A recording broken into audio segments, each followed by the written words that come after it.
है ना। वैसे एक बार ये तीनों आक्रांताओं का कॉन्सेप्ट हमारा कंप्लीट हो गया तो फिर ये टॉपिक की स्पीड से हमारा दौड़ेगा। बाकी का इनको बताना बहुत जरूरी है क्योंकि देखने में आपको ये तीन लग रहे होंगे लेकिन इन तीन का मतलब है इंडिया की हिस्ट्री का 500 साल 500 ईयर, ठीक है। 500 साल मुख्य ये तीन और इन जैसे हजारों आक्रांताओं ने कोशिश करी भारत को परतंत्र करने की। तुर्की आक्रांता, अरेबियन आक्रांता, दुनिया भर के मध्य एशियाई देशों से मुस्लिम आक्रांता भारत आए भारत पर कब्जा करने के लिए और एटलीस्ट इस दौर में उनको आंशिक सफलता मिली, इस दौर में इनको सफलता मिली और इस दौर में इन्होंने भारत पर कब्जा कर लिया, ठीक है। ये तो सिर्फ आपको कॉन्सेप्ट बताने के लिए कि इसमें अपन लोग क्या पढ़ने वाले हैं और कैसे। बाकी का एक हमारा हो गया था मोहम्मद बिन कासिम, जिसका बिल्कुल शॉर्ट रिपीटिशन देते हुए मैं इन दोनों को आज करवाता हूं और उसके बाद इस स्टेप को लिखेंगे, ठीक है भाई। करें शुरुआत। तो देखो भाई, मोहम्मद बिन कासिम के बारे में मैंने आपको बताया था, जो भी बताया था जल्दी से उसका रिपीटिशन दे देता हूं। मैंने आपको बताया था कि भारत पर पहला मुस्लिम आक्रमण हुआ था 690 ईस्वी में, ठीक है। वो जो हिस्ट्री बताई थी मैंने पूरी कि आक्रमणों का रीजन क्या था, वो जो मैंने पैगंबर हजरत मोहम्मद साहब की हिस्ट्री सुनाई थी, मैंने ये भी बताया कि उनकी फैमिली मेंबर क्या थे, कौन थे, कैसे थे। वो सारा मैटर तो एक बैकग्राउंड हिस्ट्री होती है जिसको बार-बार बताया जाना संभव नहीं है, इसलिए डायरेक्ट हम बात करेंगे भारत पर पहले मुस्लिम अटैक की। तो 690 ईस्वी में हुआ और गुजरात में हुआ भाई, है ना। और गुजरात के अंदर स्थल मार्ग से नहीं जल मार्ग से हुआ था, लेकिन इस समय मुस्लिमों को असफलता मिली थी, अनसक्सेस मिली थी भाई, ठीक है। जैसा कि मैंने आपको बताया था कि वो पानी के जहाजों में बैठ करके आए थे हमला करने के लिए, लेकिन मछली क्षेत्र पे विवाद को लेकर के वहां के मछुआरों ने उन पर पत्थरबाजी, तीरंदाजी जो हो सकता था वो सब किया और एटलीस्ट हुआ क्या भैया, इन लुटेरों को वापस वही हैंड टू हैंड इनका प्रतिकार हो गया। तो इनको हैंड टू हैंड भागना पड़ा, इनको पैर जमाने के लिए हिंदुस्तान में जमीन मिली ही नहीं, तो भाग गए भाई। उसके बाद इनको समझ में आ गया कि भारत को हल्के में लेना सही नहीं है, मुट्ठी भर लुटेरे भारत पर कब्जा नहीं कर सकते। भारत पर्शिया नहीं है, भारत मेसोपोटामिया नहीं है, भारत बेबीलोन और सुमेर नहीं है, भारत अफगानिस्तान नहीं है जिन पर मुट्ठी भर लुटेरे कब्जा कर लेंगे। तो फिर इन्होंने मामले को सीरियस लिया और मैंने आपको बता दिया कि अरब का खलीफा जो था उसका नाम था जुनैद अब्बासी। जुनैद अब्बासी खलीफा का नाम था। खलीफा का मतलब होता है धर्मगुरु। मुसलमानों के सबसे बड़े धर्मगुरु को खलीफा कहते हैं। धर्मगुरु तो और भी होते, जैसे मुस्लिमों में इमाम, धर्मगुरु और लर्नर दोनों के लिए इस्तेमाल किया जाता है इमाम, ठीक है ना। ऐसे कई सारे शब्द हैं। मौलाना टोटल रिलीजियस टीचर होता है, ऐसे करके सबसे बड़ा जो उनका धार्मिक गुरु होता है उसको बोलते हैं खलीफा। और मैंने ये भी बता दिया खलीफा जो होता है वो हो या नहीं हो, लेकिन मुस्लिम जगत में उनको पैगंबर हजरत मोहम्मद साहब का वंशज माना जाता है, वही सबसे बड़ा खलीफा होता है। जैसे हमारे यहाँ पर जिसको अपन लोग बोलते हैं रामानुजन, जो मतलब राम भद्राचार्य का जो पद होता है हमारे यहाँ पर शंकराचार्य का, तो शंकराचार्य का हमारे यहाँ पर पद का मतलब होता है हिंदू धर्म का सबसे बड़ा धर्मगुरु। ये पद का नाम है शंकराचार्य। अब शंकराचार्य के पद पर समय समय पर कोई ना कोई बैठता रहता है। तो ऐसे मुस्लिम जगत में जैसे हमारे लिए शंकराचार्य, उनके लिए क्या हो गया भैया, खलीफा हो गया। तो जुनैद अब्बासी खलीफा का नाम था और विवाद था सिंध प्रदेश से। सिंध प्रदेश पे विवाद क्यों था? क्योंकि इंडोनेशिया के शासक ने कुछ उपहार भेजे थे, गिफ्ट, अरब के खलीफा जुनैद अब्बासी को, जिसके भारत के सिंध प्रदेश के आसपास रहने वाले लुटेरों ने लूट लिया था, ठीक है भाई। और कई वृत्तांत ये बताते हैं कि लुटेरे कोई और नहीं थे, सिंध प्रदेश के हिंदू ब्राह्मण राजा दाहिर सेन के सैनिक थे। दाहिर सेन के सैनिक थे, ठीक है भाई। दाहिर सेन की सेना जो है वो सिंध प्रदेश में लगी हुई है, तो पूरे सिंध प्रदेश पर ये सिंध प्रदेश कब्जा है दाहिर सेन का। अब जिस राजा की साम्राज्य की सीमा स्थल मार्ग से भी लग रही है और जल मार्ग से भी लग रही है, तो उसको मिलिट्री और नेवी दोनों रखनी पड़ेगी। क्योंकि समुद्री मार्ग में कौन कहाँ आ रहा है जा रहा है ये जानना भी बहुत जरूरी है। कहीं ऐसा नहीं हो सुबह जब आंखें खुले और हमारे पास जैसे नेवी नहीं होती है, सुबह आंखें खुले तो दुश्मन हमारी धरती पर समुद्र रास्ते से पहुंच चुका हो। तो समुद्र पर भी निगरानी रखना बहुत जरूरी है। तो उस समय आने जाने वाले लोगों से टैक्स लिया करते थे, टैक्स कि हम तुमको सिक्योरिटी देंगे और तुम हमको टैक्स दो। अब बात यह है कि इन्होंने मांगा टैक्स और इन्होंने इनकार कर दिया टैक्स देने से। बोला भैया हमको टैक्स दे, ये उपहार जा रहे हैं जुनैद अब्बासी को, अरब के खलीफा को। क्या तू उसे जानता नहीं है? आधी से ज्यादा दुनिया पर इस समय उन्हीं का कब्जा है और अगर तूने हम लोगों से टैक्स लेने की कोशिश करी तो हम तेरी शिकायत कर देंगे। अब भारत का मामला तो यही है कि भाई विवाद बाद में जो हो रहा है सो होता रहेगा, फिलहाल तो हम तेरा सिस्टम पार्ट देंगे, है ना। इसके इनके जो उपहार आ रहे थे देला पाड़े छीले उपहार में टैक्स की बात कर रहे हो, हम तुम पूरे न जब्त कर लेंगे। और जब ये बात इसके पास पहुंची, अरब के खलीफा जुनैद अब्बासी के पास पहुंची, तो उन्होंने इस मामले को सीरियस लिया और तुरंत ही सिंध प्रदेश के हिंदू ब्राह्मण राजा को सारा की सारा जो उन्होंने जब्त किया है वापस अपराधियों को हमें दो और साथ में ही अधीनता लो। ऐसे बहुत सारी युद्ध तक की धमकियां दी गई। ये सभी मामला यही है कि दाहिर सेन इस अरब के खलीफा से डरने वाला नहीं है। तो उसने क्या किया, एटलीस्ट जब दाहिर सेन ने इसकी कोई बात मानी ही नहीं तो अरब के खलीफा जुनैद अब्बासी ने अपने एक सेनापति को भारत पर हमला करने के लिए भेज दिया और उसी सेनापति का नाम है मोहम्मद बिन कासिम। तो कासिम ने क्या किया था, 711 ईस्वी में भारत पर पहला हमला किया था, पर सिंधु नदी की बाढ़ों के चलते ये इंडिया से वापस लौट गया था भाई, ठीक है। लेकिन अगली साल ये फिर आया 712 ईस्वी में और सिंध प्रदेश के हिंदू ब्राह्मण राजा के सेनापति का नाम था मोक्षवास, जो मुसलमानों की विशाल सेनाओं से डर गया और 60,000 दाहिर सेन की सेना में से अधिकांश सेना लेकर मुस्लिमों के साथ ही मिल गया। और दाहिर सेन और इसका पुत्र जिसका नाम था जय सिंह, ये सब लोग वीर गति को प्राप्त हुए और एटलीस्ट हुआ क्या, सिंध प्रदेश पर कासिम यानी कि मुसलमानों के द्वारा भारत में कब्जाया गया पहला स्टेट, पहला प्रांत सिंध प्रदेश था। तो सिंध प्रदेश में मैंने आपको बताया था भीषण हत्याकांडों के साथ ही दाहिर सेन की 2 बेटियों को बंदी बना लिया गया था, जिसे गिफ्ट में दिया गया था जुनैद अब्बासी को, ठीक है भाई, गिफ्ट में दिया गया था, यहाँ से ले गए थे, वहाँ इसको गिफ्ट दिया था। लड़कियों ने इसकी शिकायत कर दी थी मोहम्मद बिन कासिम की बदतमीजियों की, जिस वजह से जुनैद अब्बासी ने इसको मृत्युदंड दे दिया, ठीक है भाई। और जो मैंने अभी आपको बताया इसे आप 9th क्लास की राजस्थान अध्ययन की किताब के अंतर्गत पढ़ सकते हो।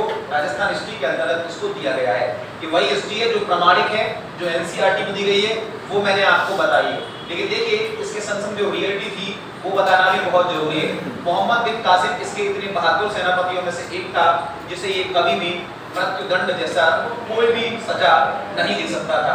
रियल वाली बात मैंने आपको बताई थी कि ये तो केवल हम लोगों को बहकाने के लिए कहानी एनसीईआरटी में गढ़ी गई है और एनसीईआरटी में है तो हमारी भी मजबूरी है आप लोगों को यही पढ़ाना जो कि एनसीईआरटी में लिखा हुआ है, क्योंकि पेपर में उत्तर भी वही माना जाएगा जो एनसीईआरटी में लिखा हुआ है। तो वो मैंने आपको बता भी दिया है, दिखाऊंगा भी। लेकिन इसके संग सच्चाई ये भी है कि दाहिर सेन जो था इसकी पूरी फैमिली मारी गई थी, पर इसी की फैमिली में से किसी एक रिश्तेदार ने तब तक हेल्प के लिए पत्र भेज दिया था मेवाड़ के राजा के पास। मेवाड़ है ना, राजस्थान और गुजरात के बॉर्डर पर बसा हुआ मेवाड़ टोटल पहाड़ी और पठारी एरिया है और यहाँ के राजा का नाम था बप्पा रावल। बप्पा रावल को अपने तौर पर एक बहुत ही सशक्त, मजबूत और पावरफुल शासक माना जाता है भाई। बप्पा रावल के पास जब हेल्प के लिए पत्र भेजा तो इसने हिंदू धर्म की रक्षा की दुहाई दी थी, क्योंकि देखिए जातिगत समीकरण हमारा शुरू से ही खराब रहा है। जातियों के नाम पर एक व्यक्ति दूसरे व्यक्ति का साथ कभी नहीं देता, लेकिन बात जब रिलीजन की आ जाती है तो जातियों को सेकेंडरी करना पड़ता है, रिलीजन फर्स्ट आ जाता है। जहाँ भेद खत्म होकर सब लोग एक मंच पर आ जाते हैं। तो वो तो ब्राह्मण है, ये तो राजपूत है, वो कभी इसकी हेल्प नहीं करेगा। लेकिन जब हिंदू धर्म की बात करी गई इस मामले में कि आज सिंध की बारी है, कल पूरे देश की बारी होगी, तो बप्पा रावल ने प्रतिहार और सोलम की राजपूतों की संगठित लगभग 12.5 लाख की सेना बनाकर सिंध प्रदेश पर हमला किया था, जहां युद्ध में मोहम्मद बिन कासिम को मार गिराया भाई और इसकी डेड बॉडी को घसीटते हुए सिंध प्रदेश से काबुल तक ले गए थे भाई। और काबुल में इस मोहम्मद बिन कासिम का भतीजा सलीम शासक हुआ करता था, उसको भी परास्त किया और उसकी भी हत्या कर दी। और बप्पा रावल की सेना ईरान के अंदर घुस गई।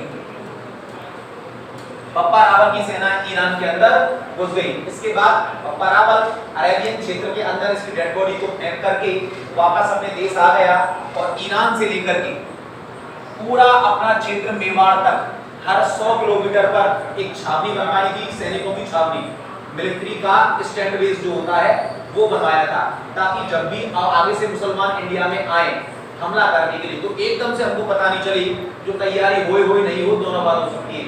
अतः शुरू से ही हमको ये पता हो और इनको भारत में घुसने से हमलावर के रूप में रोका जा सके।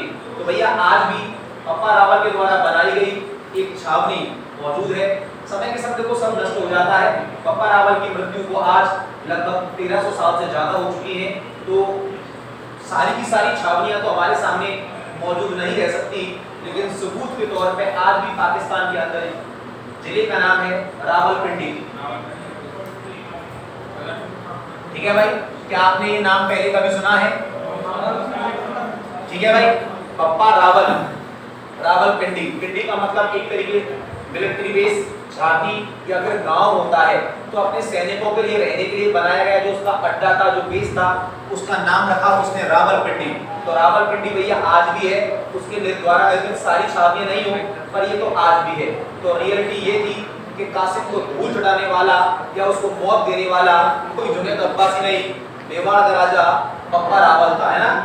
उस दौर में मेवाड़ कुछ समय के लिए बहुत पावरफुल रियासत थी, क्योंकि बप्पा रावल के साथ उसके गुरु का आशीर्वाद था, जिसका नाम था आरिफ ऋषि। ठीक है भाई, अच्छा आगे तो मोहम्मद बिन कासिम को मारा गया भाई, लेकिन मोहम्मद बिन कासिम ये बताने में सफल हो गया कि भैया भारत के अंदर घुसा जा सकता है, भारत को लूटा मारा काटा जा सकता है। ठीक है भाई, और वैसे भी ये लोग जिहादी थे, इन लोगों का इनको मौत का बिल्कुल भी डर नहीं है। अगर हमारे यहाँ पर कोई व्यक्ति मरता है और उसको संस्कार तरीके से, हमारे जो संस्कार है उस हिसाब से उसका अंतिम संस्कार नहीं हो, तो हमारे समाज में ये बात आती है कि भैया इसकी आत्मा को शांति नहीं मिलेगी। अरे दाह संस्कार होने के बाद में अगर उसकी अस्थियों का विसर्जन गंगा नदी में नहीं करते तभी ये बात उठ जाती है, पर इनको इस बात से कोई प्रॉब्लम नहीं है, क्योंकि ये दीन की रक्षा करते हुए मरे हैं।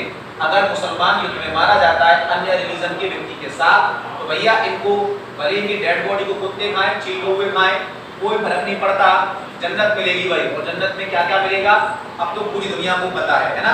क्या मिलेगा? बेहतर हुए। क्या मिलेगा? बेहतर। ठीक है, ये जो प्रेम होते हैं, सपने होते हैं, ताकि का किसी भी भोले भाले इंसान को बहकाने के लिए ऐसे सुनहरे सपने दिखाए जाते हैं। तो भैया सीधी सीधी सी बात है, मोहम्मद बिन कासिम के बाद जब तक बप्पा रावल जिंदा था, जब तक बप्पा रावल जिंदा था 753 ईस्वी तक भारत पर पुनः हमला करने की हिम्मत नहीं हुई, क्योंकि जब जब ये हमला करने की सोचते थे बप्पा रावल का चेहरा इनको याद आ जाता था। ठीक है, छठी का दूध इनको याद दिला दिया था भाई। और उसके बाद जब बप्पा रावल की मृत्यु हुई तो जो संगठन बप्पा रावल ने बना रखा था वो सारा संगठन टूट गया। छोटे छोटे कुल, छोटे छोटे राजपूत राजा 100, 200, 1000, 500 की सेना अपने लिए अलग रखते थे। ना ही इंडिया के पास कोई मिलिट्री थी, ना ही इंडिया के पास कोई पैरा मिलिट्री थी, ना कोई पुलिस फोर्स था, ना कोई इंटेलिजेंस था like raw, IB, CBI, CID, जो भी था वो सब ऐसा कुछ भी हमारे पास नहीं था। यानी कि बस इस बात पर कि हम क्षत्रिय कुल में पैदा हुए हैं तो हम पैदाइशी राजा हैं, इस बात पर शासन किया जाता था। ना तो मेंटलिटी में नेशनलिज्म था और ना ही यहाँ के लोगों के जीवन की रक्षा करने की जिम्मेदारी ये लोग अपने ऊपर लेते थे। हमारा राज चलना चाहिए, यहाँ के लोग मरे तो मरे, टैक्स सबसे लेंगे पर प्राणों की रक्षा सब लोगों की नहीं करेंगे। मरो तो मरो, हमारे ऊपर बात आएगी तो हम देख लें। ठीक है, तो इस मेंटलिटी ने फिर क्या किया, मुस्लिमों को भारत पर हमला करने के लिए, क्योंकि हमारी स्थिति हो गई कमजोर, हमले पे हमले, हमले पे हमले, हमले पे हमले, सैकड़ों अटैक इंडिया पर केवल एक साल में हो जाते थे। सैकड़ों अटैक भाई, सैकड़ों अटैक अटैक, और इन्हीं अटैकरों में से एक अटैकर ने एक बहुत बड़ी सफलता भारत में प्राप्त करी और उस हमलावर का नाम है महमूद गजनवी। क्या नाम है भैया? महमूद गजनवी। ऐसा नहीं है कि भारत के लोग लड़ते नहीं थे, लड़ते थे भाई, और ऐसा लड़ते थे जैसा कि ये तो कभी जीवन में नहीं लड़ सकते। कभी भी ऐसा नहीं हुआ कि हिंदुओं की 2 लाख की सेना के आगे 157 मुसलमान आकर के खड़े हुए और दमदारी से लड़े हो, कभी नहीं हुआ ऐसा। लेकिन उल्टा कर दो फिर हुआ है। 2 लाख की मुस्लिम सेना के आगे गोगाजी चौहान अपनी 157 की सेना को लेकर खड़ा भी हुआ था और अद्वितीय पद्धति से युद्ध भी लड़ा था, और ऐसा युद्ध लड़ा था कि अटैकर महमूद गजनवी, लोक देवता के नाम से हम जिस योद्धा को पूछते हैं गोगाजी चौहान को, जाहर पीर भावार्थ है योद्धाओं में सर्वश्रेष्ठ कहने के लिए मजबूर हो गया था भाई। ठीक है, अच्छा आगे अब महमूद गजनवी के बारे में बताते हैं। देखो भाई, ये है महमूद गजनवी, जिसके पिता का नाम था सुबुक्तगीर, और ये कहाँ का शासक था? गजनी का। और गजनी कहाँ पर पड़ता है? अफगानिस्तान में। कहाँ पड़ता है भाई? गजनी पड़ता है अफगानिस्तान में। देखो भाई नक्शे पर देखो, ये रहा अफगानिस्तान का काबुल और ये रहा गजनी। ये जो गजनी है ये वाला मैटर है, यहाँ ईरान है, ये देखो बगल में लिख रहा है, ये ईरान है, ये अफगानिस्तान। तो ईरान, अफगानिस्तान और ऊपर तुर्किस्तान, इनके सेंट्रल पॉइंट पर बसा हुआ है गजनी। ठीक है, अगर आज की तारीख में बात करें, प्रेजेंट की बात करें, तो गजनी एक कस्बा है। कस्बा जैसे हमारे यहाँ पर उपवास, हमारे यहाँ पर उदावल, पर ये तो आज के गजनी के हिसाब से काफी हाईटेक एरिया है, जबकि हमारे यहाँ पर ये रूरल एरिया में आता है, ग्रामीण क्षेत्रों में आता है। आज गजनी के जो लोग हैं, इनकी लूट के बारे में बताने वाला हूँ कि ये कितनी धन संपत्ति इंडिया से लूट करके ले गए, लेकिन हराम का माल कभी किसी को छचता नहीं है। आज भी ये लोग टेंट, तंबू और छप्पर में रह रहे हैं भाई, और भी कई तरीके की जुगाड़ ये लोग कर लेते, जो कि भूखी डाल करके। इनकी रियलिटी आज गजनी में ये है, जिन्होंने हिंदुस्तान की इतनी बड़ी दौलत आज से 1000 साल पहले ये लोग लूट कर ले गए थे। तो आओ देखते हैं महमूद गजनवी के बारे में। देखो भाई, ये मुसलमानों में जाति से तुर्क था। कौन था ये मुसलमानों में जाति से? तुर्क। तुर्क का मतलब है मुसलमानों की एक ऐसी जाति जिसका उद्भव, जिसका विकास तुर्किस्तान में हुआ, तो वो कहलाए तुर्की मुस्लिम। क्या कहलाए भाई? तुर्की मुस्लिम। ऑल ओवर वर्ल्ड में सबसे पहले लोहा तुर्की में ही मिला था। सबसे पहले लोहा कहाँ मिला था? तुर्की में। ये बात इसलिए बताई जा रही है क्योंकि उस दौर में युद्ध के सारे हथियार लोहे से बनते थे। तो इनके पास जितना मजबूत लोहा था, इनके पास जितना ज्यादा एडवांस हथियार थे और जितने ज्यादा एडवांस घोड़े थे, बहुत शक्तिशाली, उस दौर में इंडिया के भी पास नहीं थे भाई। तो इनका एक एक सैनिक बहुत शक्तिशाली था। कम हमारे यहाँ के लोग भी नहीं है, मगर यूनिटी नहीं। ठीक है, और इन लोगों में यूनिटी के संग संग ये बहुत ही सक्षम, ताकतवर और युद्ध की टेक्नोलॉजी में काफी एडवांस हुआ करते थे। और इनको अच्छी तरीके से पता था कि इनके गरीबी हालातों को बदल सकता है केवल भारत का धन, भारत का पैसा, जो कि इतनी आसानी से तो मिलने वाला नहीं है, लूटपाट से ही मिलने वाला है। अब इन्होंने भारत पर लूट की प्लानिंग, जैसा कि ये आज करते हैं, ये शुरू से ही करते आ रहे हैं। भारत को गजवाए हिंद, एक मुस्लिम देश बनाने की तैयारी, या फिर भारत की धन संपत्ति को लूट लेने की तैयारी, ये शुरू से ही कर रहे हैं। और इन्होंने 1000 साल सफलता भी प्राप्त करी है। वर्तमान चाहे जो भी हो, पर 1000 साल तो इनको भारत में बहुत बड़े पैमाने पर सफलता मिली है। इन लोगों ने कभी सोचा भी नहीं होगा कि भारत में सत्ता रिपीट होगी भाई। देखो महमूद गजनवी जो है, ये बना 997 ईस्वी में, गजनी का शासक। कहाँ का शासक? गजनी, अफगानिस्तान, काबुल। मैंने आपको बताया रखा, देखो सेंट्रल पॉइंट बना हुआ है ऊपर काबुल में, है ना, वो गजनी है। तो गजनी का शासक बना ये 997 ईस्वी में। और 997 ईस्वी में जब ये गजनी का शासक बना, तो इसने ये कसम खाई कि मैं कुरान पर हाथ रख के कसम खा रहा हूं, मैं इस्लाम के लिए हिंदुस्तान पर हर साल हमला करूं, हिंदुस्तान पर हर साल हमला करूंगा। तो देख लो भाई, ये क्या मैटर है भाई, तू अपने क्षेत्र का शासक बनना है, तू अपने क्षेत्र का राजा बनना है, और अपने लोगों से प्रॉमिस क्या कर रहा है कि मैं हिंदुस्तान पर हर साल हमला करूंगा। क्यों करेगा भाई? हमने कौन सी तेरी भैंस बोल रही? ठीक है भाई, आज भी पाकिस्तान में वही पार्टी चुनाव जीतती है जो मजबूती से अपना एजेंडा पेश करती है कि हम हिंदुस्तान से कश्मीर छीन कर आएंगे और एक दिन हम पूरे हिंदुस्तान को जीत लेंगे। वही पार्टी पाकिस्तान में चुनाव जीतती है और उसी का व्यक्ति प्राइम मिनिस्टर बनता है भाई, ठीक है। उन्हें एजेंडे से कोई मतलब नहीं है कि हमें वर्ल्ड नंबर 1 इकोनॉमी बनना है, कोई मतलब नहीं। हम तो भिखारी हैं, 150 रुपया के मंगल हाट टाइप के बाजारों के कुर्ता पजामा पहन लेंगे, हमें उससे मतलब नहीं। ब्रांडेड कपड़े पहनते हो, अच्छे तरीके से रहन सहन से रहते हो, वो तुम रहते हो भाई, उनको मतलब नहीं है। 150 रुपया देगा बड़े मतलब नहीं है इन सब चीजों से, ठीक है भाई। तो उनका रहन सहन बिल्कुल शून्य है। थोड़ी सी अगर सुलझी हुई प्रेजेंट की भाषा में बोलूं तो स्टेटस लेवल उनका बिल्कुल शून्य है भाई, और उन्हें इन चीजों से कोई लेना देना भी नहीं है। पूरी दुनिया को मुस्लिम बना देना उनका लक्ष्य है। और आप इस मामले पर इनमें महमूद गजनवी की भागीदारी क्या थी आप वो देखें भाई। इस व्यक्ति ने 1000 ईस्वी से 1027 ईस्वी तक भारत पर 17 आक्रमण करे। कितने आक्रमण करे? 17 आक्रमण करे भाई। जो प्रॉमिस किया था उस प्रॉमिस को निभाया इसने भाई। हमने इसकी प्रतिज्ञा को हल्के में ले लिया, ये हमारी प्रॉब्लम है, ठीक है भाई। लेकिन इसने बाकायदा अपनी प्रतिज्ञा को निभाया था। 17 हमले करे थे, हर साल तो नहीं कर पाया, लेकिन फिर भी 17 हमले भारत पर लगातार करे। और बड़ी बात यह है कि 17 हमले सफल। इन हमलों में इसका पहला सामना हुआ 1000 ईस्वी, और 1000 ईस्वी में इनका सामना हुआ सिंध प्रदेश के हिंदू ब्राह्मण राजा, सिंध प्रदेश के राजपूत राजा जयपाल से, ठीक है भैया। ब्राह्मण सत्ता तो हो गई खत्म, अब यहाँ पर किसने अपना कब्जा जमा लिया है? राजपूत राजाओं ने। और राजपूत राजा का नाम क्या है? जयपाल। ये एक अलग ही अहंकार है कि भैया समझता है कि मैं 4000 की सेना रखकर पूरी दुनिया से जीत सकता हूँ। 1000 ईस्वी में सिंध प्रदेश के राजपूत राजा जयपाल का आमना सामना हुआ महमूद गजनवी से। गजनवी जो था वो 2 लाख की सेना लेकर के आया था। क्या 2 लाख की सेना के आगे ये 4000 की सेना टिक सकती है? किसी कीमत पे नहीं।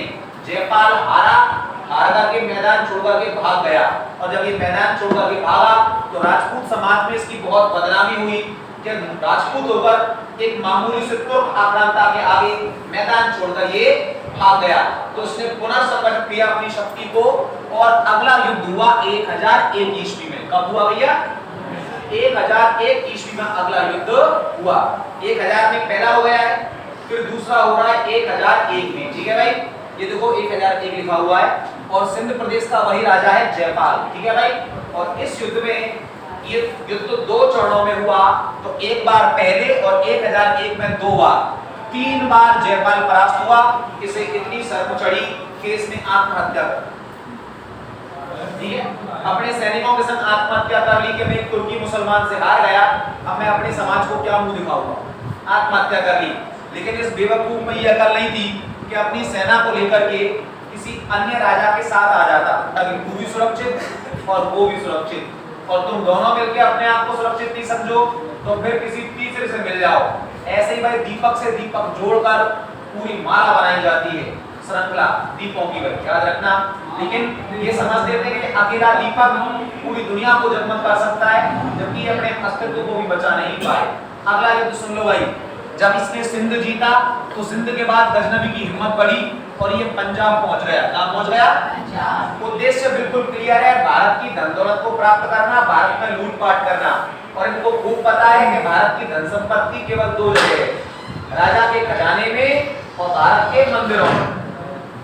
राजा के खजाने में और भारत के मंदिरों में।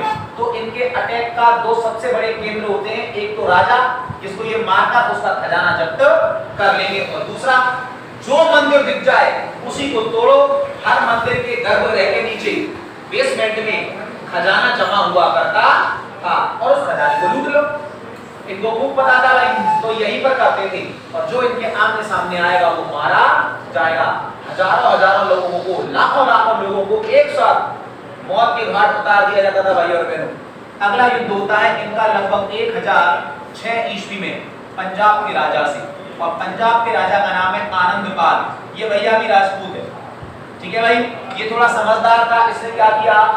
दिल्ली के तोमर और सांभर जयपुर वाला, यहाँ पे चौहानों को अपनी सपोर्ट के लिए बुला लिया, और तीनों की मिलकर सेना 6000 अब आपको मैं बताऊं या फिर आप खुद ही समझ गए? भाई परास्त होके मारा गया और पंजाब भी लुटा। ऐसे नहीं होता भाई, 2-2 लाख के आगे तुम 6000 अड़के खड़े हो। अगर यही सब कुछ संभव हो सकता तो हम 15 लाख की मिलिट्री आज की तारीख में क्यों रखते, जबकि इतने आधुनिक अस्त्र शस्त्र हमारे पास मौजूद है। भाई संख्या बल भी अपने आप में बहुत इंपॉर्टेंट पहलू होता है। ब्रेवरी या और जो कुछ होते हैं फैक्टर्स वो इंपॉर्टेंट जरूर होते होंगे। अगला युद्ध होता है भैया इनका 1017 ईस्वी में। देखो ये महत्वपूर्ण युद्ध है, इसमें तो दुनिया भर के करी, लेकिन हिस्ट्री में जो युद्ध रिकॉर्ड हो पाए वो आपको बताए जा रहे हैं। अगला युद्ध होता है इनका 1017 में किससे? ददरेवा के राजा से। और ददरेवा के राजा ने तो भैया हद ही कर दी। नाम है इनका गोगाजी चौहान। क्या नाम है भैया इनका? गोगाजी चौहान। ये एक तो राजपूत है, राजपूतों में भी ऊंचे कुल के राजपूत हैं चौहान। और चौहानों की बात करो तो उसमें भी कई श्रृंखला थी और उनमें भी सर्वोच्च नागवंशीय चौहान।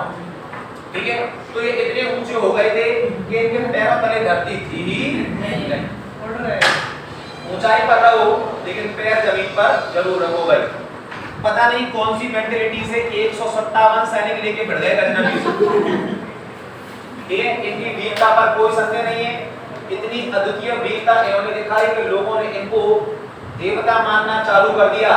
और लोक देवता गोगा जी जो है, इन गोगा जी का आज इतना बड़ा बर्थडे मनाया जाता है। भगवान श्री कृष्ण की जन्माष्टमी जो होती है उसके अगले दिन जो तिथि होती है भाद्रपद कृष्णम नवमी, जिसको गोगा नवमी कहते हैं। और इनका प्रकटोत्सव, इनका बर्थडे मनाया जाता है बहुत ही भव्य तरीके से। बहुत बड़ा मेला लगता है इनके तीनों मुख्य मंदिरों पर, जो ददरेवा चूरू में है, नौहर हनुमानगढ़ में है और सांचौर जालौर में है। ठीक है भाई, लेकिन भरतपुर में भी इनका मेला भरता है कुबेर गेट मंदिर पर। हाँ जी बिल्कुल, इनका मंदिर है, इनका मेला भी भरता है। और भाद्रपद कृष्ण नवमी जिस भी तिथि को पड़ेगी फिर भरेगा और भंडारा भी होगा। ठीक है भाई, हाँ चले जाएंगे, क्या प्रॉब्लम है? हाँ जी, हाँ बिल्कुल आसपास की बात है भाई। तो अब मैं आपको बता ही दिया, गोगाजी चौहान 157 वर्सेस 2 लाख। जाहर पीर कहने को मजबूर हो गया था महमूद गजनवी इनकी युद्ध कला को देख करके। लेकिन भाई बात यह है कि मरने से युद्ध नहीं जीते जाते, मारने से जीते जाते। 157 लोगों ने कितने लोग मार दिए होंगे? 200, 300, 500, 1000, 10,000, 20,000, 50,000। अरे खुद मारे भाई। गोगा जी की गर्दन को काट करके यही छोड़ गए, वो ददरेवा चूरू में युद्ध हुआ और धड़को खींच कर ले गए नौहर हनुमानगढ़। ये रियलिटी है। और गोगा जी के जितने भी परिवार वाले लोग, फैमिलियर्स, उनके सपोर्टर बंदी बनाए गए, हैंड टू हैंड धक्के मारे मुसलमान बन गए। और आज उन्हीं मुसलमानों को कायम खानी मुसलमान बोलते हैं। खूब पता उन मुसलमानों को कि हम गोगा जी के वंशज हैं, हम कायम खानी मुसलमान हैं। इतना उनको बिलीव है कि गोगा जी के वंशज हैं हम और कायम खानी मुसलमान हैं कि गोगा जी का सबसे बड़ा मंदिर नौहर हनुमानगढ़ वाला पर 11 महीने मुस्लिम पुजारी रहता है। 1 महीने केवल भादों के महीने में हिंदू पुजारी बैठता है और उसमें भी मुस्लिम पुजारी संग बैठा रहता है। तो इस सबसे ज्यादा चढ़ावा मंदिर पर जिस समय मेला लगता है उसमें आएगा भाई लाखों लोग, क्या शायद हो सकता है करोड़ों की संख्या में गोगा जी के मंदिर पर श्रद्धालु के रूप में दर्शन करने आते हैं। तो जब मंदिर में इनको पुजारी का दर्जा दे रखा है तो क्या इनको पता नहीं है कि गोगा जी के वंशज? क्या इनको ये नहीं पता है कि गोगा जी कौन थे? गोगा जी तो मुसलमान नहीं, ये तो भगाने चाहिए, ठाकुर थे। लेकिन प्रॉब्लम बहुत ज्यादा है भाई। वो उन्होंने खुद धर्म में वापसी नहीं करी, उन्होंने गोगा जी का धर्म परिवर्तन कर मुस्लिम से वो स्वयं हिंदू नहीं बने, लेकिन उन्होंने गोगा जी को मुस्लिम बना दिया। और अब गोगा जी को गोगा पीर के नाम से जाना जाता है। गोगा पीर। गोगा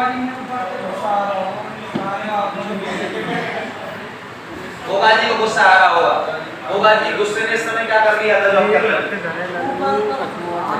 जो भैया खाया ऊपर से क्या हो सकता है? खैर कोई दिक्कत नहीं। 1018 में इसका आमना सामना हुआ भारत के सबसे शक्तिशाली राजा से, कन्नौज का राजा राज्यपाल प्रतिहार। क्या नाम है भैया? कन्नौज का राजा राज्यपाल प्रतिहार। ओके, 10,000 की सेना थी इसकी, 1000 2500 वाला नहीं है, तो फिर 10,000 का भी है तो क्या कर लेगा? मैदान छोड़ के भागा था, अपनी सेना को छोड़ के राजा बन गया। जनता की तो बात ही क्या है।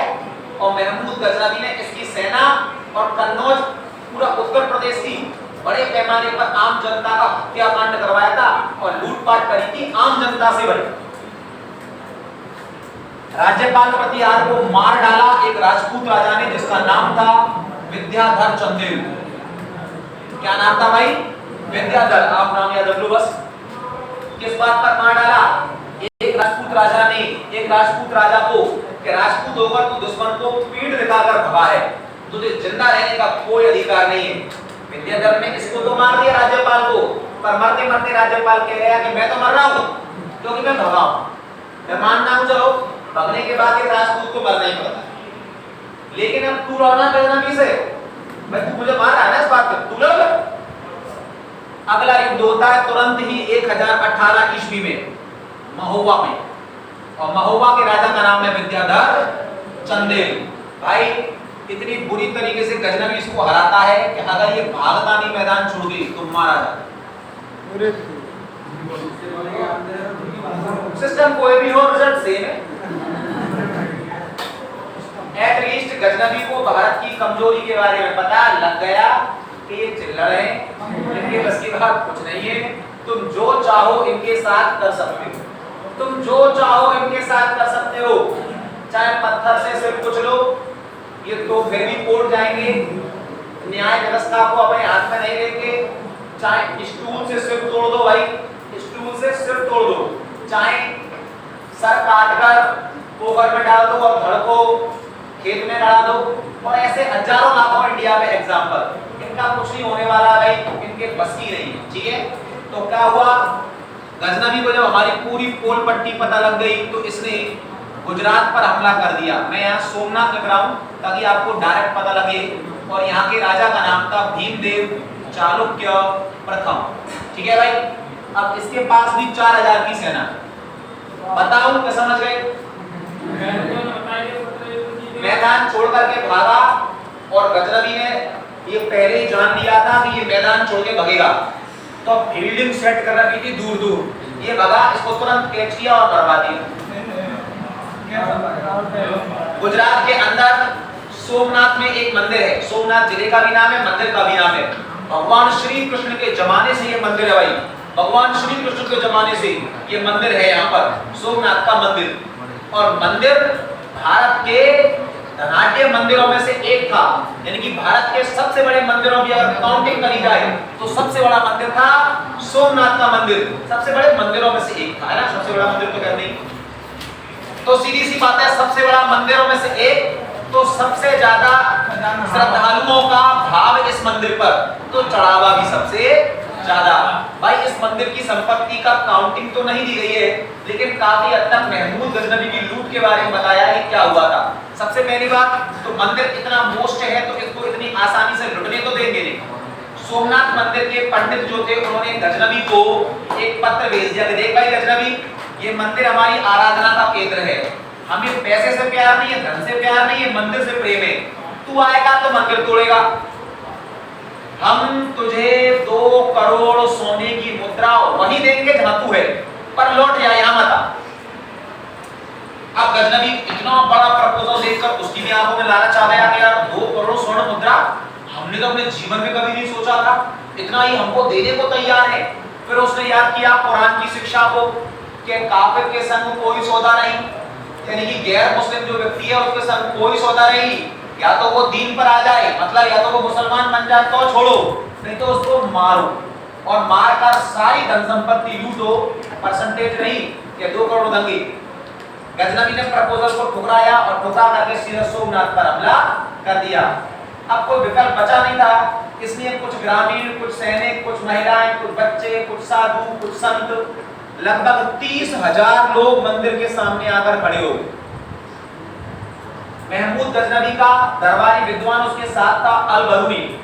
अल-बरूनी अपनी किताब में लिखता है कि महमूद गजनवी ने इन लोगों को भाग जाने का समय दिया था और कहा था कि अगर मेरे कुछ समय देने के बाद भी तुम यहाँ से नहीं भागे तो मैं कत्लेआम का आदेश दे दूंगा और किसी एक को भी जिंदा नहीं छोड़ूंगा। लेकिन जनता अड़ी रही कि हम अपना मंदिर टूटने नहीं देंगे, तो गजनवी ने पहले ये तोड़े, बाद में मंदिर। ठीक है भाई, मंदिर तोड़ा जहां भगवान सोमनाथ की, भगवान शिव की, भोलेनाथ की एक दिव्य चमत्कारिक मूर्ति। दिव्य चमत्कारिक मूर्ति कैसी कि मंदिर का गर्भगृह बड़ा विशाल था, बहुत विशाल था मंदिर का गर्भगृह, मतलब जहां पर मेन मूर्ति होती है वो स्थान है गर्भगृह। अब यहाँ पर भगवान सोमनाथ की मूर्ति हवा में लटकी हुई थी, दाएं बाएं ऊपर नीचे आगे पीछे से कोई सपोर्ट नहीं, हवा में लटकी हुई थी। तो क्या लगता है आपको, चमत्कार? तो याद रखना भाई, ये कोई चमत्कार नहीं, ये भी एक साइंस है। ठीक है, तो उस दौर में पुजारी वर्ग ही सबसे ज्यादा पढ़ा लिखा था और उन्हें धातु और अन्य प्रकार की विज्ञानों का ज्ञान था, जिस वजह से उन्होंने हाई पावर मैग्नेट नीचे ऊपर दाएं बाएं लगाकर घर्षण बल से मूर्ति को बीच में रोक रखा था। और मूर्ति के पास तो गर्भगृह में डायरेक्ट कोई जा नहीं सकता, ये नियम तो सबको ही पता है। मित्रों, हो सकता है काफी लोग बिहारी जी के मंदिर जाते हो पर मूर्ति को टच नहीं करने देते, और कर भी नहीं देना चाहिए भाई, क्योंकि मूर्ति जो होती है हजारों लाखों श्रद्धालु डेली हाथ लगाएंगे तो 2-3 साल में मूर्ति गिर जाएगी। तो इसका भी एक नियम होता है भाई, मूर्ति को छूने नहीं देते, दर्शन करवाते हैं दूर से मूर्ति के, तो कोई प्रॉब्लम भी नहीं है भाई इसमें। तो होना क्या है, ऐसी परिस्थिति में महमूद गजनवी जब आया तो उसको ये एहसास हो गया, क्योंकि जब वो मंदिर के गर्भगृह में घुसा तो उसके हाथ में तलवार है और तलवार लोहे की है और मैग्नेट लोहे को खींचेगी। तो उसे पता लग गया कि भाई एक बार भी तो वो डरा गया, हवा में अटक रही है मूर्ति के, ऐसा नहीं हो पूरी मार दे मूर्ति, या मूर्ति के अंदर वास्तव में इनका भगवान बैठा हो।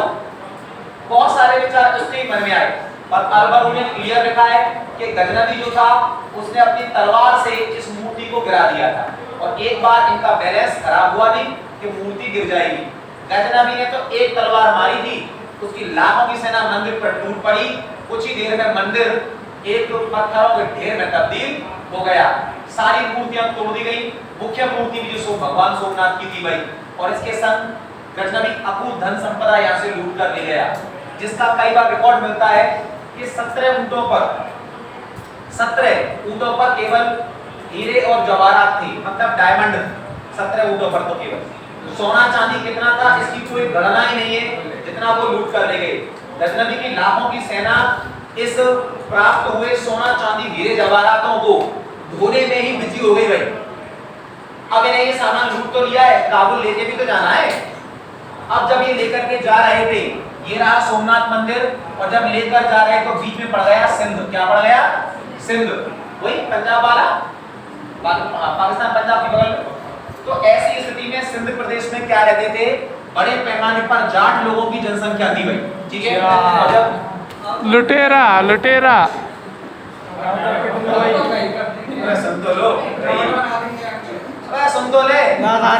बोल नहीं पाएगा। सूरजमल जाट होते तो जान ही नहीं देते थे करने, तो लौट के भाई हमारे हाथ की एक उंगली ही सब कुछ काम हमारा करवा सकती, तो भगवान कभी भी ये 5 नहीं देते। ठीक है, और एक 5 से ही मिलने के बाद पंच यानी कि मुष्टिका बनती है, इसका जवाब दिया जा सकता है। कभी कभी भगवान 6 भी देते हैं, ऐसे नहीं। और अगर चलो मैं आपको आगे बताता हूँ। सिंध प्रदेश के जाटों ने क्या किया, जब उनको पता लगा कि गजनवी एक तो सोमनाथ मंदिर तोड़ दिया, मूर्तियों को तोड़कर ले जा रहा है, तो सीधी सी बात है, मुसलमान तो मूर्ति का अनादर ही करे, आदर क्यों करे। और दूसरी बात ये, इतना अकूत खजाना ले जा रहा है, तो सिंध प्रदेश के जाटों ने गजनवी की सेना पर रात के अंधेरे में हमला कर दिया। अब गजनवी लड़ नहीं सकता, क्यों नहीं लड़ सकता, क्योंकि तो उसकी पूरी सेना खजाने को ढोने में बिजी है भाई। तो इसलिए गजनवी ने क्या किया, सिंध के जाटों के हमलों में कुछ खजाना अपने आप लुटा दिया, 100 में से 2 रुपए अपने आप लुटा दिया, और जाट मिले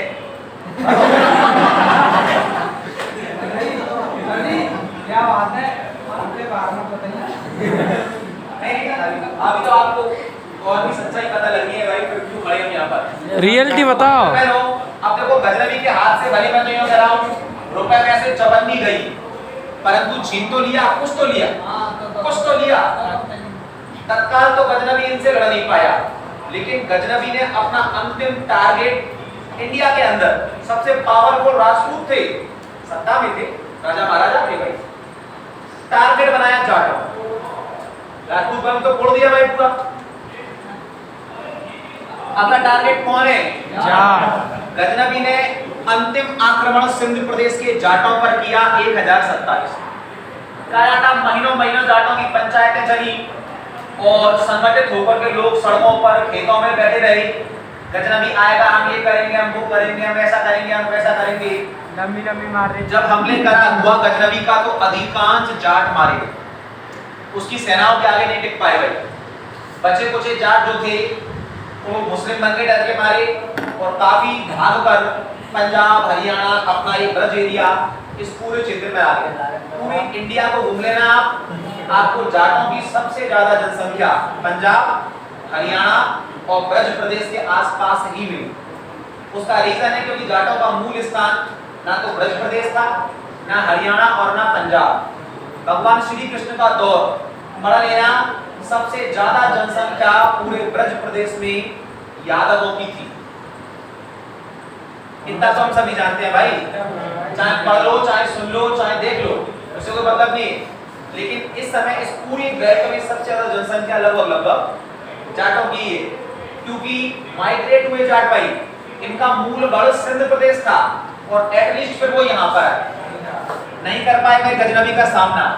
और जो जाट मुस्लिम बन गए उन्हें आज आप मलिक, अख्तर और पठान मुसलमान के नाम से जानते हैं। हाँ जी बिल्कुल, इस दौर के हिंदू जाट हैं जो पठान बन गए। इसके संग मलिक और अख्तर, इन दो मुस्लिम, तीन मुस्लिम जातियां मलिक, अख्तर और पठान, ये तीनों हिंदू जाट हैं। होने को तो मुसलमान 90% हिंदू वर्ग से रिलेटिव है, लेकिन इन तीन जातियों की बात करी जाए मुसलमानों में तो ये हिंदू जात तो सबसे पहले यही मारने चाहिए जो भी है। लेकिन याद रखना भाई, कितना हल्का मैटर नहीं था। सिंध प्रदेश से जाटों में लड़ाई में जाटों तो बात मैटर खत्म ही हो लिया, लेकिन गजनबी भी इतना ज्यादा सही नहीं रहा, उसको भी युद्ध में घायल कर दिया गया। गजनबी लूटपाट करके जब अपने घर लौटा तो बीमार पड़ गया, लंबे दौर तक बीमार, फिर ठीक हो गया, फिर बीमार, फिर ठीक हो गया, फिर बीमार, फिर ठीक हो गया। 1030 में गजनबी की मृत्यु हो। अगर इसी प्रकार का एक युद्ध शुरू में दिखा दिया जाता तो गजनबी ये ट्रेलर हमारे सामने दे ही नहीं पाता। ठीक है भाई, गजनबी मर गया, लेकिन हमारे यहाँ के लोगों को कोई समझ नहीं आई। संगठन में शक्ति होती है, जैसी कोई विचारधारा पर ये भरोसा करते ही नहीं थे। तो गजनबी के बाद ये बिल्कुल खुल्ला खुल्ला पूरी दुनिया को पता लग गया कि हिंदुस्तानी पिटोबरे होते हैं, कभी भी जाओ इनको फोड़ो और लूटपाट करके ले आओ। ठीक है भाई, धन और धान की कोई कमी नहीं थी हिंदुस्तान में। अब ऐसी परिस्थिति में क्या होता है, गजनबी तो मर गया, महमूद गजनबी के बाद उसका भतीजा अगला शासक बना। भतीजा, गजनबी का भतीजा, जिसका नाम था मोहम्मद गाजी। गाजी, ये अपने नाम भी ऐसे रखते हैं आतंकवादी टाइप। मोहम्मद गाजी नाम था भाई। तो उसने सोचा, जब मेरे चाचा ने हिंदुस्तानियों को फोड़ दिया तो मैं कौन सा कम हूं, वो गजनबी है तो मैं गजनबी स्क्वायर हूं, डबल गजनबी। और इसी पद्धति से वो भारत में ये तो भी हमला करता था, दब जाता था, करता था, दब जाता था, करता था, दब जाता था। इसका भतीजा इससे कहीं गुना ज्यादा पावरफुल निकला और उसने काबुल वाली साइड से मार के एंट्री, वो पीछे गया ही नहीं।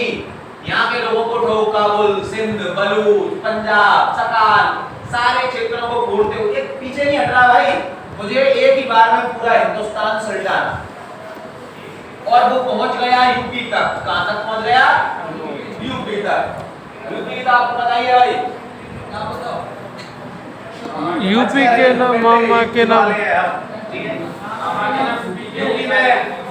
यूपी में पॉलिटिक्स फैल जाती है भाई नेक्स्ट सी बातों पर। ठीक है, यूपी में एक जगह है बहराइच। यूपी में एक जगह का नाम है भाई बहराइच। ठीक है, एक जिले का नाम है पहले इस समय पर एक रियासत हुआ करती थी, रियासत।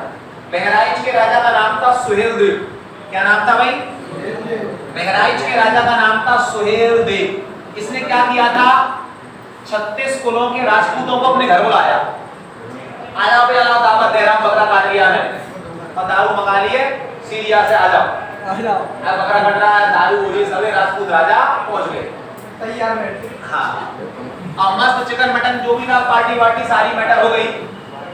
और अब इसने मेन मुद्दा छेड़ा कि देखो भाई लगाओ, ये पार्टी तो क्या है, तुम लोगों से मिलने का एक बहाना है। बोला वो तो हम भी जानते हैं भाई, थोड़ी बहुत तो हम सूचना हम भी रखते हैं। तू अब मुख्य मुद्दे को छोड़, पार्टी जो हो रही थी वो हो गई है। बोला मुख्य मुद्दा ये है कि गजनबी की लूट के जख्म हिंदुस्तानी धरती पर से अभी सही भी नहीं हुए कि एक और गजनबी हिंदुस्तान आ गया है, मोहम्मद गाजी। ठीक है भाई, मोहम्मद गाजी आ गया और वो लगातार आगे बढ़ रहा है। मुझे लगता है कि वो कुछ ही समय में हमारे मुख्य गांव तक पहुंच जाएगा, बंगाल तक पहुंच जाएगा। पूरे हिंदुस्तान को मारने पर उतार हुए भाई। कब तक पिटोगे भाई? कब तक मरोगे? कब तक ऐसे ही मंदिरों को, मूर्तियों को तोड़वाते रहोगे, अपनी बहन बेटियों को जब्त करवाते रहोगे दुश्मनों के हाथों? कब तक चलेगा ये? इसने ऐसा ओजस भर दिया राजपूत राजाओं में कि दारू और बकरे के मीट में डूबे रहने वाले राजपूत राजा उतरेगी सब। उनका एक बार फिर से भाई रक्त जागृत हो गया कि भाई एक बार लड़ते हैं यार इनसे दमदारी से। ऐसे कोई पिटोगरे तो मैं नहीं कि कोई भी आ रहा है हमको पीट पीट के जा रहा है, ऐसा तो कोई बात है नहीं। एक बार इनसे दमदारी से लड़ते हैं।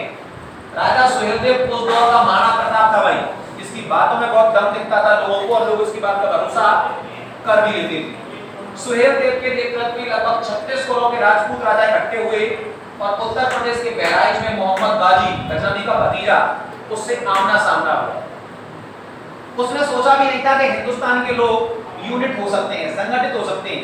भीषण युद्ध हुआ, फिर भी मोहम्मद गाजी के पास बड़ी सेना है और युद्ध में बहुत टक्कर चली, जबरदस्त खून खराबा हुआ, हजारों लोग दोनों पार्टियों के मारे गए और एटलीस्ट मोहम्मद गाजी ये समझ गया कि अब यहां से आगे बढ़ना मेरे लिए पॉसिबल नहीं है।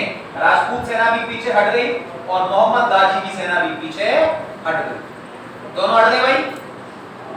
चाहे जो भी हो, पर कम से कम अब इसको आगे तो नहीं बढ़ने दिया।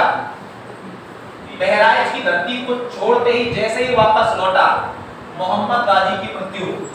युद्ध में इसको इतना ठोक दिया किसी सैनिक ने, या शायद सुहेलदेव ने ही, हो सकता है इसके पल्ले बैठा हो भाई। नाम तो हमेशा राजा का ही होता है, जान लेने और देने का काम सैनिकों का होता है। तो हो सकता है किसी सैनिक के हत्थे चढ़ गया हो या सुहेलदेव के हत्थे चढ़ गया हो, इसको इतना ठोका कि अपने घर पहुंचने से पहले इसकी मृत्यु हो गई। और जब ये बात गई मुस्लिम जगत में, तुर्किस्तान, ईरान, इराक, सऊदी अरब, तो उनको घबराने लगा, ये क्या होगा, ये तो संगठित हो गए। कुछ समय के लिए भारत पर हमले रुक गए। अब ये संगठित हो गए, अब अगर गए तो सुहेलदेव जैसे महाशक्तिशाली को इन्होंने धूल कूट दी, तो भैया अब यहाँ पर जाना हमारे लिए खतरे से खाली नहीं है। सुहेलदेव के नेतृत्व में बहुत बड़ा संगठन बनकर के तैयार हुआ, कुछ समय तक रक्षा करी, लेकिन हमारी आपसी तू में तेरी नाली मोरी को पानी मेरी साइड कैसे आ रहा हूं, तेरी भैंस बोलकर तू कैसे रहे हो,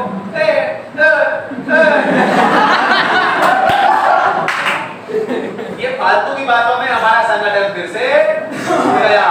और फिर से भाई मैं बता रहा हूं, ये नाम 3 दिख रहे होंगे पर हिस्ट्री है 500 सालों की, इसीलिए बताने में दूसरी क्लास जारी। भाई और बहनों, धीरे धीरे मुस्लिमों की हिम्मत फिर बढ़ गई और वो फिर से भारत पर हमला करने लग गई। लेकिन भारतीयों के कुछ लोग ऐसे बुद्धिमान थे जिनकी समझ में ये आ गया कि भाई बगैर एक शक्तिशाली सेना के इन लोगों से बचा जा सकता ही नहीं। और भारत पर हमला करने वाले तीसरे और निर्णायक अटैकर का नाम है मोहम्मद गौरी। क्या नाम है भाई?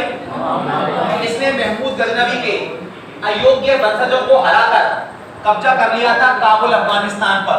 और मोहम्मद गौरी की राजधानी का नाम था गौर। क्या नाम था भाई? मोहम्मद गौरी की राजधानी का नाम था गौर। भाई और बहनों, गौरी का उद्देश्य बिल्कुल क्लियर था, भारत में मुस्लिम सत्ता की स्थापना। जीतने के बाद भी हिंदुस्तान में ये भारत में मुस्लिम सत्ता लागू नहीं कर पाया था। महमूद गजनवी इसने कसम खाई कि मैं भारत में मुस्लिम सत्ता लागू करूंगा। और इसी तरह से इसने पहला हमला किया।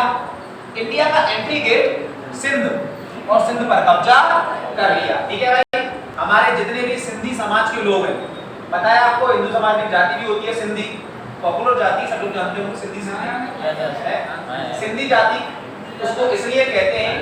वैसे वो सिंधी जाति जो लोग हैं उनकी जाति सिंधी नहीं है, तभी उनका रेजिडेंस सिंध प्रदेश था। लेकिन जब मुस्लिम अटैक में उनके साथ इतनी बदसलूकी हुई कि मैं आपको बता नहीं सकता, और वो भारत के आंतरिक क्षेत्रों में भाग करके आ गए। माइंड उनका बिजनेस होता है एक तरीके से, तो जहां पर जाते हैं वो अपनी इकोनॉमी को तो बिल्डअप कर ही लेते हैं, लेकिन उनका मूल गढ़ राजस्थान, मध्य प्रदेश या बंगाल नहीं था, सिंध प्रदेश था, और सिंध में रहने की वजह से उनको सिंधी कहा गया। ठीक है भाई, अब बाद में लोगों ने इसको अलग जाति बना दिया, ऐसा कुछ। तो भाई और बहनों, सिंध प्रदेश पर 1175 में गौरी का कब्जा हो चुका है, और अब मोहम्मद गौरी भारत के आंतरिक क्षेत्र पर हमला करने वाला है, और दो शासकों से उसका सामना होगा। एक जो कि भारत के सबसे शक्तिशाली शासकों में से एक है, और उसका नाम है सम्राट पृथ्वीराज चौहान। क्या नाम है भाई? सम्राट पृथ्वीराज चौहान। तृतीय, ठीक है भैया। और दूसरी तरफ गुजरात की एक शासिका है जिसका नाम है नाइकी देवी। क्या नाम है भाई? नाइकी देवी। ठीक है, तो गजनवी ने सोचा कि पृथ्वीराज चौहान तो बहुत पावरफुल है, गौरी ने सोचा पृथ्वीराज चौहान तो बहुत शक्तिशाली है, 3.5 लाख की सेना है, ना हिंदुस्तान में इसको कोई हरा पाता है और ना ही कोई विदेशी कभी इसको हरा पाता है, तो पृथ्वीराज चौहान का भी मत छोड़ो, मतलब छेड़ो मत अभी इसको। ये नाइकी देवी है, घेर लो, क्या घेर लो। ये पाटन की रानी थी, गुजरात में पड़ता है पाटन, ये वहां की रानी थी। इसके पति का नाम था मूलराज या भीमदेव द्वितीय, जो मर गया था, और विधवा स्त्री राजपूत महिला शासिका बनकर बैठी हुई थी। गौरी ने सोचा औरत है या तो बाल हराएं और सिर डाला, भारत में एंट्री तो हो जाएगी अंदर कम से कम। तो 1178 में होता है इसका युद्ध, जिसको कहते हैं पाटन का युद्ध। क्या बोलते हैं? अब इसने सोचा कि इसके यहाँ की जैसी महिलाएं होंगी, ऊपर से नीचे तक बुर्का पहनेंगी और ऐसे और वैसे, कैसे कैसे आप स्वयं समझ जाओ। उसे यहाँ की औरतों की जीवन शैली का नहीं पता था। नाइकी देवी राजपूत है, बचपन से युद्ध की ट्रेनिंग ली है, पॉलिटिक्स में इंटरेस्ट था, तो राजनीति और कूटनीति भी जानती है, युद्ध कला सीखी है, तो युद्ध का नेतृत्व भी कर सकती है। गुजरात के पाटन में युद्ध हुआ, और इस युद्ध में इसने मोहम्मद गौरी को इतना बुरा फोड़ा, इतना बुरा परास्त किया कि मोहम्मद गौरी को इसने हराने के बाद सजा दी, नपुंसक बना। यानी कि अब महमूद गजनवी की संतान कभी पैदा नहीं होगी। जैसे तैसे माफी मांगकर गौरी अपनी जान बचाकर भागने में सफल हो गया। लेकिन जब में इतना गहरा है, क्या गौरी कभी नाइकी देवी की तरफ पलटकर देखेगा नहीं? उसने सोच लिया यहां से तो मैं कभी नहीं बढ़ूंगा, चाहे मुझे लड़ना पड़े इससे। ठीक है भाई। और ये है इनके बाप का भी बाप, टेढ़ी खोपड़ी, भयंकर बाहुबली, 3.5 लाख की सेना, सबसे बड़ा साम्राज्य, और लंबे दौर के बाद हिंदू सम्राट की उपाधि धारण करने वाला सम्राट पृथ्वीराज चौहान। ठीक है, कोई हिंदुस्तानी राजा ऐसा नहीं था जिसको इसने परास्त नहीं किया हो। जिस नाइकी देवी ने मोहम्मद गौरी को फोड़ दिया था, उसके पति को किसी ने मारा। भारत के इतिहास में सबसे पावरफुल सेनापति अलाउद्दीन, इसी ने बोला था इन दोनों। कोई ऐसा नहीं था जो इसके सामने आया हो और पिटा नहीं हो या मरा नहीं हो। पृथ्वीराज चौहान उस समय आज ही दुनिया के सबसे बड़ी सेना अपने पास रखता था भाई, और गजनवी के पास यहाँ का तो विकल्प खत्म हो गया था, तो गजनवी ने कहा, गौरी ने कहा हमला करना उचित समझा पृथ्वीराज चौहान पर। भाई 15 युद्ध हुए, महमूद गजनवी मोहम्मद गौरी और पृथ्वीराज चौहान की सेना। कितने युद्ध हुए? लगातार 15 युद्धों में पृथ्वीराज चौहान ने मोहम्मद गौरी को हराया, और हर बार ये पृथ्वीराज चौहान के पैरों में गिर के माफी मांगता। मैं अल्लाह की कसम खा रहा हूँ, मैं कुरान की कसम खा रहा हूँ, मैं पैगंबर की कसम खा रहा हूँ, मैं कभी दोबारा लौटकर हिंदुस्तान आऊंगा भी नहीं। तू तो इतना बड़ा सम्राट है, हमने सुना कि दरिया दिल होते राजपूत, तू रहम कर दे मुझ पे। तू जो चाहता है मैं सब तुझे देने को तैयार हूँ, पर तू मुझे जिंदा जाने दे। मेरे भी घर परिवार है, मेरा भी सब लोग हैं, तू कैसे भी करके रहम कर, तू तो बड़ा रहम दिल है। भैया को चना के झाड़ पर चढ़ा के हर बार माफी लेता। 15 बार हमला, 15 बार परास्त किया पृथ्वीराज ने और 15 बार माफ। इतने कमजोर व्यक्तित्व को देख करके दुश्मन को मारने की क्षमता नहीं है पृथ्वीराज चौहान में, एक बड़ी सेना लेकर हिंदुस्तान पर हमला करने आ गया। घटना को कहते हैं 1191 ईस्वी तराइन का प्रथम युद्ध। भाई बहनों, तराइन करनाल हरियाणा में है। कहां पर है तराइन? करनाल हरियाणा में है। और तराइन जो है, इस तराइन के मैदान में पृथ्वीराज चौहान ने मोहम्मद गौरी को युद्ध से पहले ही पत्र भेज करके अल्टीमेट दिया कि अगर तूने युद्ध किया तो याद रख किसी एक को भी जिंदा वापस जाने नहीं देंगे। लेकिन गौरी पर भारत में मुस्लिम सत्ता स्थापित करने का जुनून सवार था, तो वो डरा नहीं और मोहम्मद गौरी और पृथ्वीराज चौहान, इन दोनों की सेनाओं में युद्ध प्रारंभ हो गया। पृथ्वीराज चौहान के सेनापति का नाम था गोविंदराज तोमर। क्या नाम था? गोविंदराज तोमर ने भाला फेंक कर दिया, मोहम्मद गौरी की साइड में से आर पार निकल गया भाला, गौरी घोड़े पर से गिर गया। 4 सैनिक आए, गौरी को उठा के भाग गए। मुस्लिम सेना में अफरा तफरी मच गई। तराइन के प्रथम युद्ध का विजेता पृथ्वीराज चौहान। जब मुस्लिम सैनिक डरकर भाग रहे थे तो गोविंदराज तोमर सेनापति ने बोला कि ये कौम ही ऐसी है, इस पर भरोसा मत करो, हर बार वादा करते नहीं आएंगे, हर बार ये हमला करने हम पर आते हैं। अरे सम्राट, अब तो आदेश दे कि हम इनका पीछा करें और मार दें। भैया की दूरदृष्टिता, राजपूत दुश्मन की पीठ पे वार नहीं करता, मगर इसको पकड़ो, ये जब आएंगे तब तक हम इनको देख लेंगे। गौरी अपनी जान बचाकर भागने में सफल हो गया। वहां इसने और अपने लोगों को जागृत किया, जिहादी आतंकवादी, और विशाल सेना बनाई।